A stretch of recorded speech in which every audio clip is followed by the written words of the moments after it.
वैदिक शादी हिंदू धर्म की एक पारंपरिक और आध्यात्मिक विवाह पद्धति है जो वेदों पर आधारित होती है। यह विवाह न केवल दो व्यक्तियों का बल्कि दो परिवारों और आत्माओं का भी पवित्र मिलन माना जाता है। वैदिक विवाह की विशेषताएं 1. वेदों पर आधारित विधि। यह विवाह संस्कार ऋग्वेद, यजुर्वेद, सामवेद और अथर्ववेद की शिक्षाओं पर आधारित होता है। 2. पुत्र प्राप्ति और धर्म पालन हेतु विवाह। वैदिक विवाह का उद्देश्य केवल सांसारिक सुख नहीं बल्कि धर्म, संतान और मोक्ष की प्राप्ति भी होता है। 3. पवित्र अग्नि की साक्षी। विवाह में अग्नि को साक्षी मानकर वर वधु 7 फेरे लेते हैं। Large diamond. वैदिक विवाह की मुख्य रस्में 1. वरमाला, जयमाला।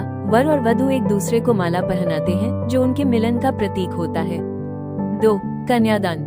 वधु के पिता अपनी बेटी को धर्मपूर्वक वर को समर्पित करते हैं। यह विवाह का सबसे बड़ा पुण्य कार्य माना जाता है। 3. हवन और मंत्रोच्चारण। अग्निकुंड में हवन किया जाता है और वैदिक मंत्रों का उच्चारण होता है।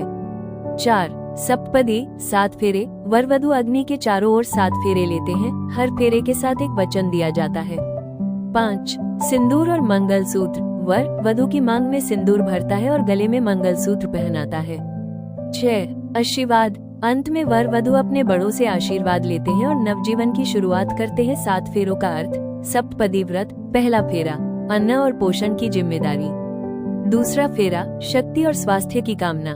तीसरा फेरा धन और समृद्धि की प्राप्ति। चौथा फेरा प्रेम, सम्मान और विश्वास। 5वां फेरा संतान की कामना। छठा फेरा सुख दुख में साथ निभाने का वचन। 7वां फेरा सदा साथ निभाने और मित्रता का व्रत।